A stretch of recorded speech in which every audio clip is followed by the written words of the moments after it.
Hello friends, welcome to my channel technical Qureshi. दोस्तों आप सभी को बता दें कि यूपी स्कॉलरशिप सत्र 2024-25 के नए आवेदन शुरू हो चुके हैं। जी हां दोस्तों, जिसके लिए आपको जो है डॉक्यूमेंट्स तैयार करना होगा पहले से। तो फाइनली दोस्तों आप सभी के लिए ये वीडियो काफ़ी ज़्यादा इंपॉर्टेंट है। अगर आप सत्र 2024-25 में स्कॉलरशिप का पैसा लेना चाहते हैं तो दोस्तों जो डॉक्यूमेंट्स मैं आपको बताने वाला हूँ वो डॉक्यूमेंट्स आप अभी से तैयार करके रख लीजिए, जिससे कि जैसे ही फॉर्म कंप्लीट स्टार्ट होगा और फॉर्म जैसे ही आप फिलअप करने बैठेंगे फिर आपको किसी भी डॉक्यूमेंट्स की ज़रूरत ना पड़े। फिर आपका ऐसा ना हो कि कोई भी डॉक्यूमेंट्स आपका एक्सपायर हो या फिर कोई ऐसा डॉक्यूमेंट्स हो जो आपके पास ना हो। तो इस वीडियो को कंप्लीट वॉच कीजिए। ये सत्र 2024-25 के लिए है, जो कि आप सभी के लिए काफ़ी ज़्यादा इंपॉर्टेंट है। दोस्तों आप सभी का स्टेटस जो रिजेक्ट होता है, आप सभी का स्कॉलरशिप का फॉर्म जो रिजेक्ट होता है वो डॉक्यूमेंट सही ना होने के कारण से ही आपका जो है फॉर्म रिजेक्ट होता है। तो अगर आपके डॉक्यूमेंट्स बिल्कुल करेक्ट होंगे, बिल्कुल सही होंगे, तो आपका फॉर्म भी जो है बिल्कुल करेक्ट रहेगा और आपका स्कॉलरशिप का पैसा आपके अकाउंट में क्रेडिट कर दिया जाएगा समाज कल्याण विभाग की तरफ से। तो वीडियो को कंप्लीट देखिए और जो है अपने डॉक्यूमेंट्स तैयार कीजिए। चलिए सबसे पहले हम आपको बताते हैं कि जो रिन्यूअल के स्टूडेंट हैं, जो इनको जो है स्कॉलरशिप का पैसा 2023-24 सत्र में मिल चुका है, उनके लिए कौन कौन से डॉक्यूमेंट्स लगेंगे, और साथ ही में जो नए सत्र के हैं, जो हाल ही में जो है एडमिशन लिए हैं, चाहे फिर वो 9th में एडमिशन ले हो, चाहे फिर वो जो है 10th में एडमिशन लिया हो उसने, या फिर आपने 11th में एडमिशन लिया हो, या फिर 12th में, या फिर BA BSc BCom MA SC MCom B.Ed BTC BLB किसी में भी करने का मतलब जो है कोई भी कोर्स आप कर रहे हैं, डिप्लोमा कर रहे हैं, ठीक है, या फिर कोर्स कर रहे हैं कि कुछ भी कर रहे हैं और आप जो स्कॉलरशिप का फॉर्म फिलअप करना चाहते हैं, तो उसके लिए कौन कौन से डॉक्यूमेंट्स आपको तैयार करने होंगे वो सारी चीज़ें इस वीडियो में हम कंफर्म करेंगे। ठीक है, वीडियो स्टार्ट करने से पहले आप सबसे छोटी सी रिक्वेस्ट है, अभी तक आपने मेरे चैनल को सब्सक्राइब नहीं किया तो चैनल को सब्सक्राइब कर ले, बेल आइकन को ऑन कर ले, क्योंकि यूपी स्कॉलरशिप से रिलेटेड हर एक छोटी बड़ी अपडेट आपको टाइम टू टाइम हमारे चैनल के माध्यम से मिलती रहती है। तो चैनल आप सभी के लिए काफ़ी ज़्यादा इंपॉर्टेंट है, चैनल को तुरंत सब्सक्राइब कर ले। दोस्तों देखेंगे हमने यहाँ पर जो है सत्र जो है देखेंगे यहाँ पर फ्रेशर कैंडिडेट है जो है उनके लिए डॉक्यूमेंट्स जो है हमने तैयार जो है यहाँ पर जो है अच्छे से जो है बिल्कुल सोच समझ करके अच्छे से जो हमारा एक्सपीरियंस है 4-5 साल का जो लगते हैं डॉक्यूमेंट्स, वही डॉक्यूमेंट्स हमने यहाँ पर आप सभी के लिए सामने रखे हैं कि आपको ये डॉक्यूमेंट्स जो है तैयार करने हैं। और वहीं पर जो रिन्यूअल के स्टूडेंट हैं उनके लिए भी जो है हमने यहाँ पर डॉक्यूमेंट्स जो है तैयार कर रखे हैं कि उनको जो है कौन कौन से डॉक्यूमेंट्स लगने हैं। तो रिन्यूअल के जो छात्र हैं उनको जो है अच्छे से समझ लेना है, उनको जो है क्या करना है, वो कौन कौन से डॉक्यूमेंट्स अपने पास रखेंगे उनको हम बता देते हैं। रिन्यूअल के जो डॉक्यूमेंट्स है, रिन्यूअल के कौन स्टूडेंट हैं जो अभी जो है फर्स्ट ईयर में अपना एडमिशन अपना जो है स्कॉलरशिप का पैसा पा चुके हैं, अब या फिर जो है वो सेकंड ईयर में थे, वो सेकंड ईयर का जो है अपना स्कॉलरशिप पा चुके हैं, ठीक है, अब जो है थर्ड ईयर में है, या फिर सेकंड ईयर वाले फर्स्ट ईयर वाले सेकंड ईयर में है, तो वो सभी जो है आपको क्या करना है, वो सभी को जो है रिन्यूअल फॉर्म फिलअप करना होगा। अब रिन्यूअल के लिए सबसे पहले आपके कौन कौन से डॉक्यूमेंट्स आपके पास होने चाहिए, तो सबसे पहले आपके पास डॉक्यूमेंट होना चाहिए पुराना रजिस्ट्रेशन नंबर, यानी कि सत्र 2023-24 वाला जो आपने स्कॉलरशिप का फर्स्ट ईयर में फॉर्म फिलअप किया था या सेकंड ईयर में फॉर्म फिलअप किया था, रजिस्ट्रेशन नंबर, क्योंकि रजिस्ट्रेशन एक बार हो जाता है दोस्तों तो रजिस्ट्रेशन 3 साल तक एक ही चलता है। आपका जितने भी कोर्स का जो है जितने भी ईयर का कोर्स होता है, जितने भी साल का कोर्स होता है, वन टाइम अगर आपका एक रजिस्ट्रेशन हो गया जिस कोर्स में, ठीक है, जैसे आपका 3 साल का कोर्स है तो 3 साल वो रजिस्ट्रेशन नंबर आपको चलेगा, तीनों साल वही रजिस्ट्रेशन नंबर रहेगा, या फिर आपका 4 साल का कोर्स है या फिर 5 ईयर वाला कोर्स है तो आपका 5 साल भी वही रजिस्ट्रेशन नंबर चलेगा, 5 ईयर तक आपको वही रजिस्ट्रेशन नंबर रखना होगा। तो यहाँ पर पुराना रजिस्ट्रेशन नंबर काफ़ी ज़्यादा जरूरी है।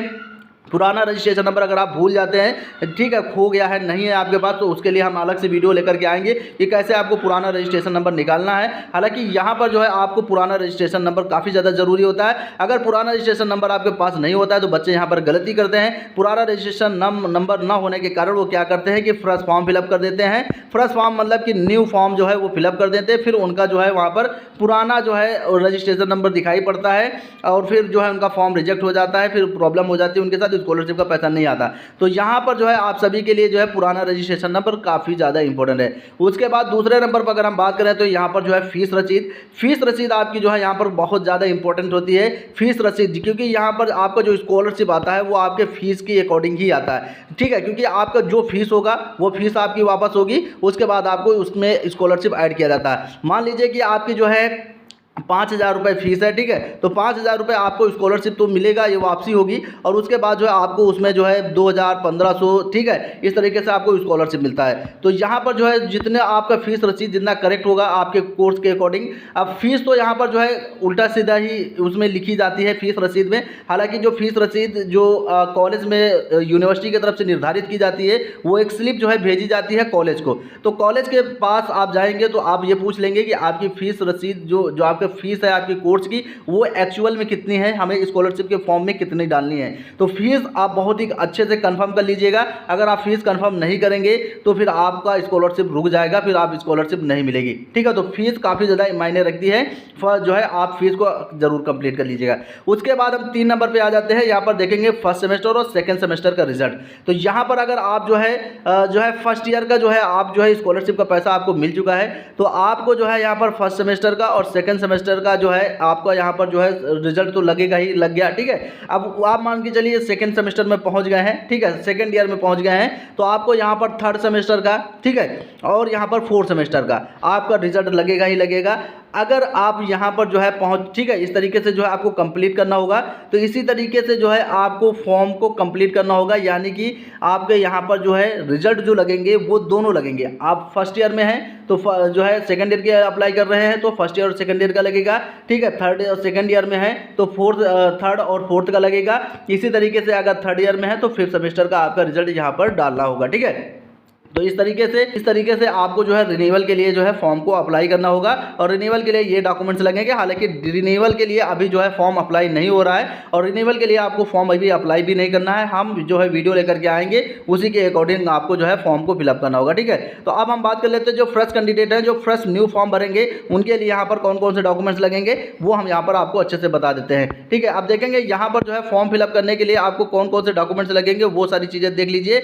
आपको यहाँ पर जो है एक फोटो की जरूरत होगी, हालांकि फोटो की जरूरत अब नहीं पड़ती है, डिजी लॉकर अकाउंट बनता है, उसी में वो जो है आधार वाला फोटो ही फेच कर लिया जाता है। तो आपके पास फोटो होगा तो ठीक है, नहीं कोई बात नहीं। उसके बाद आपका आधार कार्ड होना जरूरी है, आपके पास आधार कार्ड। उसके बाद आपके आधार कार्ड में आपका मोबाइल नंबर लिंक होना चाहिए और वो मोबाइल नंबर बिल्कुल एक्टिव होना चाहिए और मोबाइल में उसी में जो है रिचार्ज होना चाहिए, क्योंकि 2 से 3 OTP उसमें जाता है। ठीक है, उसके बाद आपके पास जो है ईमेल आईडी होनी चाहिए। ठीक है, ईमेल आईडी कंपलसरी नहीं है, अनिवार्य नहीं है, अगर आपके पास है तो ठीक है, नहीं है तो कोई बात नहीं। उसके बाद आपके पास आय प्रमाण पत्र होना चाहिए। आय प्रमाण पत्र में जहां पर कंडीशन है दोस्तों, आप सभी को बता दें कि आप सभी को जो है आय प्रमाण पत्र अपने पिताजी का ही बनवाना है, क्योंकि इससे पहले जो है स्कॉलरशिप के फॉर्म में जो है आय प्रमाण पत्र जो लगा था वहां पर काफ़ी बच्चों ने अपने नाम का अपना फोटो लगा करके आय प्रमाण पत्र बनवा लिया था। उसके बाद समाज कल्याण विभाग ने सभी कॉलेजेस को नोटिस जारी कर दिया और नोटिस जारी करके कहा कि जो भी बच्चे अपना आय प्रमाण पत्र लगाएंगे उन सभी बच्चों का स्कॉलरशिप का फॉर्म आपको अपने कॉलेज में एक्सेप्ट नहीं करना है।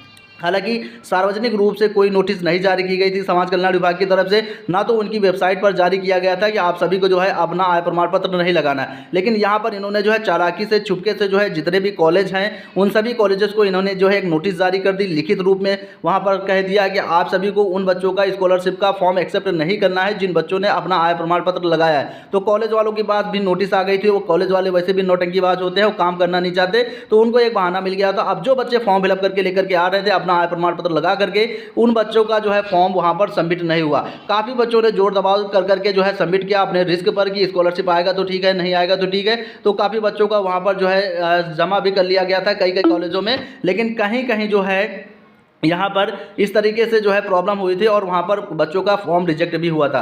तो आय प्रमाण पत्र आप समझ के देखिए, आपको आय प्रमाण पत्र बनवाना है और उसके बाद आपको अपने पिताजी के नाम का बनवाना है। आप मान चलिए एक नहीं 2 लोग पढ़ रहे हैं और दोनों लोग स्कॉलरशिप का फॉर्म भरेंगे, भाई बहन या भाई भाई या सिस्टर सिस्टर। ठीक है, तो आपको क्या करना है, अपने पिताजी के जो है 10-10 दिन के अंतराल में 2 जो आय प्रमाण पत्र बनवा लेने। अपने भाई के लिए आपको अलग आय प्रमाण पत्र बनवाना है, अपने बहन के लिए आपको अलग आय प्रमाण पत्र बनवाना है। इससे क्या होगा कि आपको जो स्कॉलरशिप का फॉर्म भरेंगे तो स्कॉलरशिप आसानी से आ जाएगी, आपको समस्या नहीं होगी। अगर आप एक ही आय प्रमाण पत्र बनवाते हैं, एक ही आय प्रमाण पत्र बनवाने के बाद दोनों फॉर्म में एक ही आय प्रमाण पत्र लगवा देंगे तो फिर डुप्लीकेट इनकम सर्टिफिकेट की प्रॉब्लम वहां पर आ जाएगी, फिर आपको जो है स्कॉलरशिप का पैसा नहीं मिलेगा और काफी ज्यादा आपको प्रॉब्लम होगी। उसके बाद यहां पर जो है हम बात करेंगे कि जो 6 नंबर पॉइंट पर हम बात करेंगे जाति प्रमाण पत्र की। तो जाति प्रमाण पत्र दोस्तों आपको जो है ओबीसी के जो कैटेगरी है, ओबीसी के जो स्टूडेंट हैं उनको जो है यहाँ पर ओबीसी के लिए जो है जहाँ पर जाति प्रमाण पत्र लगेगा, और यहाँ पर जो एससी कैटेगरी के हैं और एसटी कैटेगरी के छात्र हैं उनको जो है जाति प्रमाण पत्र देना पड़ेगा। यहाँ पर जनरल कैटेगरी के छात्रों को,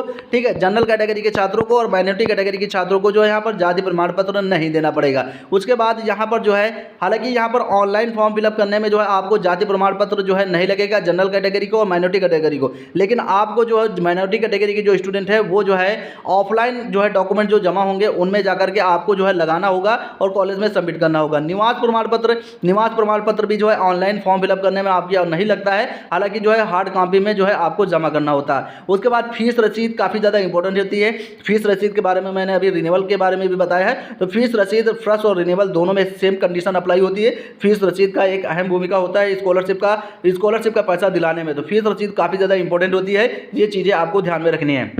उसके बाद यहाँ पर देखेंगे गत वर्ष की मार्कशीट, यानी पिछले सभी कक्षाओं की मार्कशीट। यहाँ पर मैंने अच्छे से लिख दिया, पिछले वर्ष मैंने जो है गत वर्ष की मार्कशीट लिख दी थी, तो उस पर काफ़ी ज़्यादा कमेंट्स आ रहे थे कि सर गत वर्ष की मार्कशीट का मतलब क्या है। तो आप सभी को बता दें कि जिस भी क्लास में आप जो है स्कॉलरशिप का फॉर्म फिलअप कर रहे हैं, उसके क्लास की पिछले क्लास की जितनी भी आपकी मार्कशीट हैं, आप जो है नाइन्थ के फॉर्म को अप्लाई कर रहे हैं तो आपको जो है 8 की मार्कशीट चाहिए। ठीक है, अगर आप जो है 10th में अप्लाई कर रहे हैं तो आपको 9th की मार्कशीट चाहिए, 8th की मार्कशीट चाहिए, या फिर आप 10th जो है 11th में अप्लाई कर रहे हैं तो आपको 9th और 10th की दोनों की मार्कशीट चाहिए। आप जो है 11 या 12th में अप्लाई कर रहे हैं तो आपको जो है 11 की जो है 10th और 9th की, और या 12th में कर रहे हैं तो 10th और 9th और 11 की तीनों की मार्कशीट आपको चाहिए। तो उसके बाद अगर आप BA BSc BCom MSc MCom में अप्लाई कर रहे हैं तो आपको जो है आपको 10th की और 12th की भी मार्कशीट चाहिए। वहीं पर अगर आप MA MSc MCom के लिए कर रहे हैं तो आपको BA की मार्कशीट लगानी होगी, जो है 10th की मार्कशीट लगानी होगी और 12th की मार्कशीट लगानी होगी। तो ये सभी जो है पिछले कक्षा की मार्कशीट है, इसी अकॉर्डिंग आपको जो है डॉक्यूमेंट्स यहाँ पर लगाना होगा।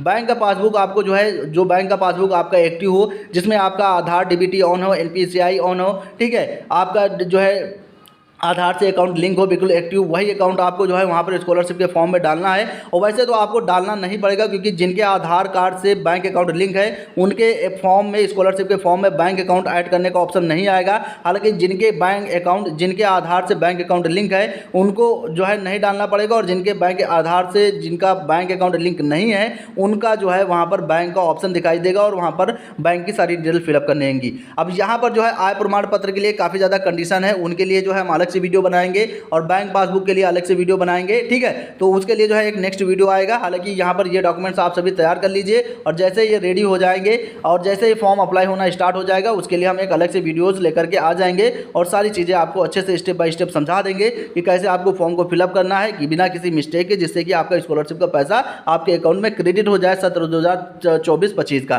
तो वीडियो बहुत ही ज़्यादा लंबा हो गया आप सभी को समझाते समझाते, तो यही इतना ही अपडेट था। बाकी की चीज़ें नेक्स्ट वीडियो में हम आपको समझाते रहेंगे, क्योंकि नए सत्र के वीडियोज़ आना भी स्टार्ट हो चुके हैं हमारे चैनल पर, और नए वीडियोज़ आपको मिलते रहेंगे। तो आप नए स्कॉलरशिप की तैयारी करना स्टार्ट कर दीजिए, आपको हमारे चैनल को सब्सक्राइब करके रख लीजिए। ठीक है, फिर मिलते हैं किसी नेक्स्ट वीडियो में नए टॉपिक के साथ। जय हिंद।